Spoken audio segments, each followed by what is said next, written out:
Hi. It's time we start talking about those games and doing some simple game programming. Now I'm calling this one Space, and I preset all the code in here that we're going to need.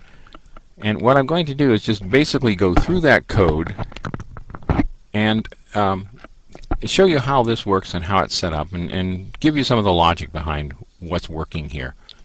The first thing I want to call your attention to, however, is actually the design. So let's go to the design for a moment here, and we're going to take a look at this screen. Now, all I have set for my Space project, Space 1 I'm calling it, is, and you can just call it Space, because what we'll do is we'll just add on to this.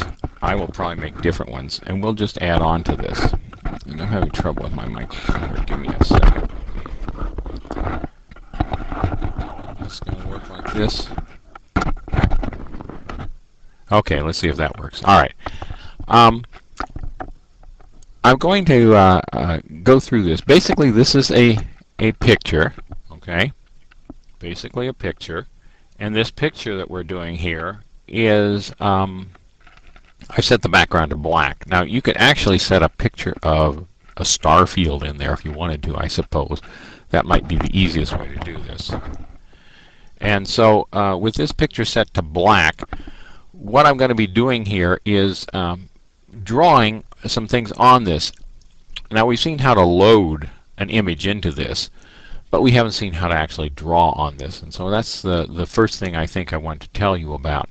And I want to go through the variables in the program and then go through what we do in form load and what we have to do for drawing. You can draw on many objects in Visual Basic. The picture box is one of those objects you can draw in. So let's go to the code. And again, we have our basic stuff at the top. Our variables. I've defined a few variables here. And the variables I defined are, first of all, a pen. Okay, this is my pen. All right. I'm going to have to get rid of that and go back again here.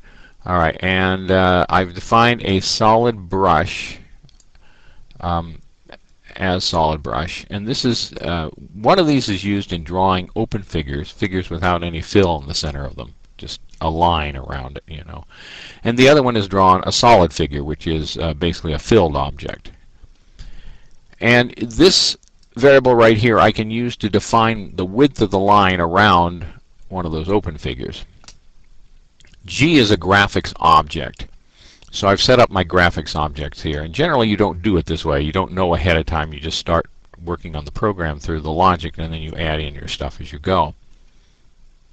So let's see. Here's color. You've worked with color variables before. Color 1 and color 2 for the second spaceship, if you want to call it that. We're going to use a simple shape. We're going to use an ellipse for a spaceship.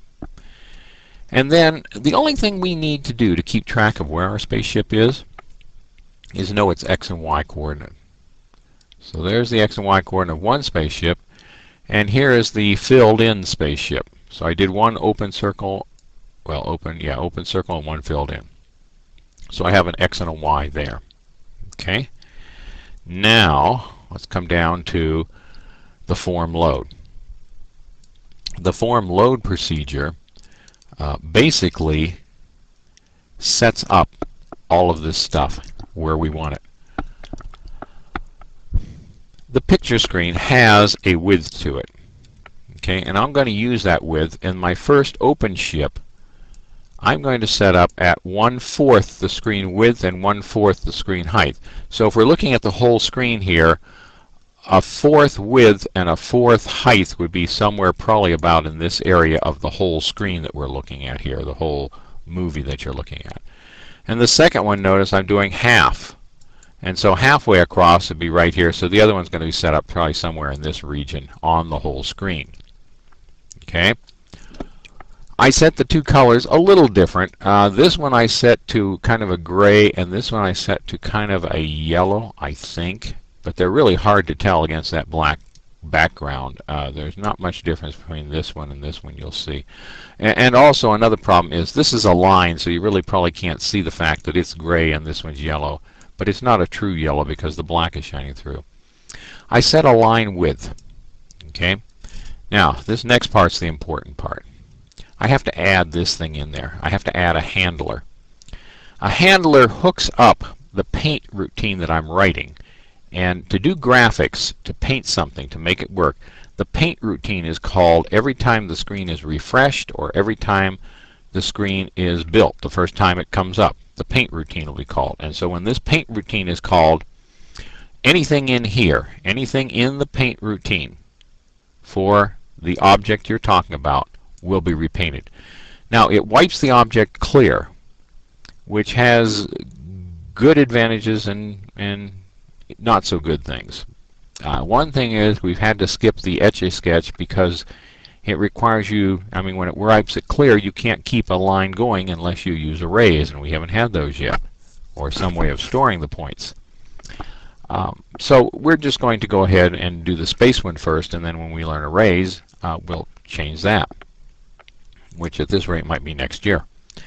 At any rate, the graphics object I set up now, when the paint is set up, it has a systems event, and in the systems event there is the graphics, and to set up a local graphics object you have to call it from those events, and that creates a local version basically. Then I set up my brush. You remember I declared a brush up there, so I set up a brush as a new solid brush, and I can put a color in here, and this gives me the way, this allows me to put the color in the brush. And then I paint my filled in ellipse, which is, by the way, at the center, and I make it a width of 10 and a height of 10. Of course, those could be variables too. I could choose different sizes for my ship, make my ship grow and shrink if I wanted to. But anyways, these are the filled in. This is the variable one. This is the one that's about halfway. That's this one right here. It's going to be set up at these coordinates, and remember we set those coordinates ahead of time, and this is when it gets drawn down in here. Then I set up my pen. I created it up there earlier, dimmed it, and now it's a new pen, and I can set the color and I can set the line width in the pen. And so I've set its color and line width. And I think the reason why we're not seeing yellow is I didn't make color 2 there. I'll have to change that before we run it. Okay, and then I do a graphics draw ellipse, and it draws the open type one. Notice this was fill ellipse. Fill gets you the solid one, and draw gets you the open one. And again, I give it coordinates. I have to declare a pen here. The pen comes first, just like the brush came first up here. So I declare my pen, and then I say my coordinates, where I want it drawn, which by the way was up in this region right up here on the screen. And then I say the type of line, the size of line. Okay, I'm sorry, I say the wrong line. I say the width and the length of it, or the width and the height as it's called. And that again gives me about the same size ship. Alright, so let's just look at that part first. The fact that it comes online, has these variables, it gets it drawn, and then we're going to take a look at where it goes. Now to get this paint routine, I had to double click, so that's why I left this in here for you to see. I double clicked on the pick space picture box, got the click event, went up to here, okay, and ended up getting my paint event from there. Alright, let's go back and see where that might be. So let's try running this thing first of all. And of course it goes off my screen, so I have to bring it over here so you can see. And you can see on the pick screen, look at this. Right up here. There, that's about, see, there's the open one. It's about the fourth of the way across and the fourth of the way down. So that's 1/4, 1/4. If you wanted to put something over here, that would be like 3/4 of the way across, 3/4 of the way down, right? So you just take the screen width, multiply it by 3, divide by 4, and you each direction of the screen height, multiply by 3, divide by 4 for the y coordinate, and you would get this location over here. You can put them in any fractional location. You can put them in 4 corners if you just think of the fractions needed to do that. You want to set it up relative to the screen all the time to start with, so if somebody shrinks your screen down, you won't have problems. Okay, and here's the solid one. And guess what? I didn't change the color like I said I was going to do. Let's go change the color. We'll just stop this right now. And come down here. Let's see, it's color, CL color 2, right? And where was that? In the pen, do you want the open one or this one? Let's make this one up here, CL color 2. Okay, now I have to recompile.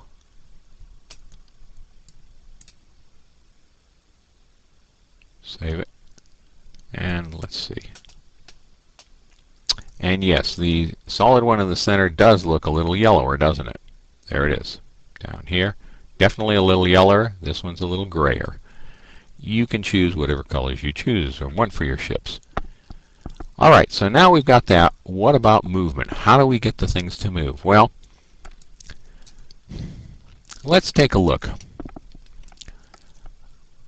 On the pick screen, if again I go up to the form, actually it's the form I want to capture. The pick screen has what we call, let's look at the pick screen for a second here. I'm going to get down to this category, pick screen, okay?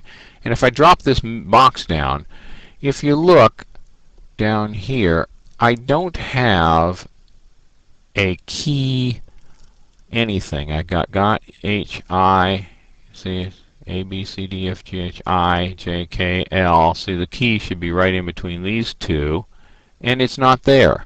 Instead, it has an event called preview key down right there. Now, preview key down is nice, but it doesn't work the way we want it to work. So I couldn't just do this on the pick screen itself like I've done in the past. We had to go into instead the form. And in the form, they have several. Let's look at those for a second here. I'm going to put it up here so we can see them all. All right, key down is the one we're using. That means when the key goes down, the event you're looking at happens. Key press is another one. It gives a different type of values for it. And then key up is very similar to key down, is when the key comes up, that's when you get the event happening. So you could actually choose any one of the three and just pick the appropriate values. But key down is the one I like because when you push key down, you can also get repeat working for you. Where key up, repeat doesn't work. Okay, it only happens when the key comes up, and of course it won't repeat then. So I wanted the repeat to work for me, but we have a problem with repeat. We'll check on that later. Okay, so we are in basically key down. In the key down, it has what we call here a systems window form key event, and the key event has some stuff connected to it, and one of the properties connected to the key event is a read-only property that gives us the code of the key that was pressed on the keyboard. Now that's helpful because we can drop that into a select case statement, as you see I've done, and by knowing what keys it is, and you can get these because these are what we call constants in the program under the keys. You type keys dot and the letter of the key, and once you type keys dot in your program, you'll get a drop down menu that will show you a whole lot of them. For example, I'm using the number pad to move my filled in circle, and I'm using the XY, a little block of keys over on the left side of the keyboard to move my open circle. So my filled in circle is going to get moved by the keypad, the 2, the 8, the 4, and the 6. And you'll see I've affected the directions it moves by just simply changing the coordinate by 5, or by subtracting 5 or adding 5. So basically key 2 is at the top of the number pad, and so I want it to increase the let's see, key 2 is at the bottom of the number pad. I've got to get my number pad straight. I want it to go down, so that would be increasing the Y direction of that particular one. So I increase them by 5, so it moves at a fairly rapid rate. 8 is at the top, and that would be decreasing the Y direction by 5. 4 is to the right, and I'm sorry, to the left, and so I want to decrease the Y by the X by 4, and of course here I want to increase it by 4. Okay. Remember, Y decreases down. I'm sorry, Y increases down. Yeah, Y increases down. So 0 is at the top. And X increases as we go to the right. So you got to remember that. Likewise, the same deal, only I'm doing 3s on this one just to try and show you a difference in speed. Okay, so this is jumps by 3s, and this is jumps by 5. So this guy moves a little faster than the other one. You could actually put a variable in there and set it with a drop-down box or something. Even a slider could be used to set in there, and I haven't shown you sliders yet. We'll look at sliders later. At any rate, you could set that to different speeds, so you could speed the ship up or slow the ship down when you're moving. Alright, so the important thing is once I've changed the coordinates, nothing's happened to the ship, of course. I've got to refresh that screen in order to get it to redraw the ship in a new position. And of course it races the whole screen, races everything that's up there, and redraws. So, knowing that, let's see how that works. Getting up here. Alright, got my thing over there. I'm going to move the code, move it over here to this side so you can see the code also. Alright, so here we are. We're looking at the code. If I hit the 8 key on the number pad, notice my ship, my solid colored ship, should move up by groups of 5. And so if I hold it down, there it goes to the top.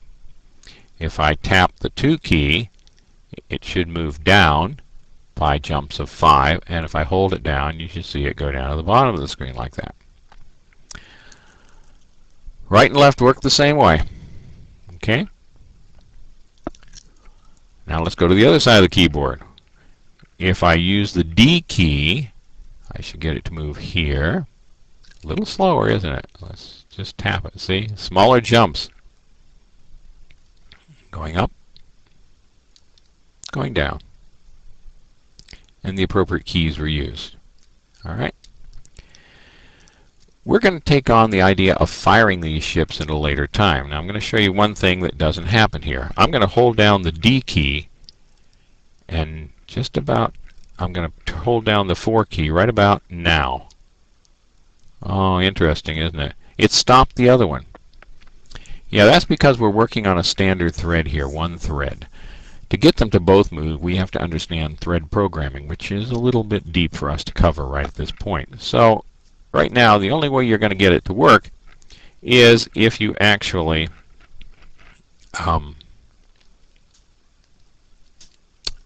just kind of, when somebody starts, so you can hold yours down. And as soon as you see yours is stopped, let up and hold down, and that stops them. Or you can just all tap. Works that way. Alright, I'd like you to create something similar to this. Maybe a star background would be nice. Loading a picture in there ahead of time. You know how to do that from the previous assignment. And then add 2 ships, choose your colors, get them to move around with a set of keys. I'd suggest you use the number pad, and I'd suggest you use something on the far left of the keyboard so that the people that are playing are far apart. And we need to reserve other keys for doing other things. For example, firing, which is the next thing we're going to go into. So I'd like you to create something of this sort to work. And if you want to add a 3rd ship, put a set of keys in the middle someplace, halfway between those two, so a 3rd person perhaps can do it. Okay? Sounds good.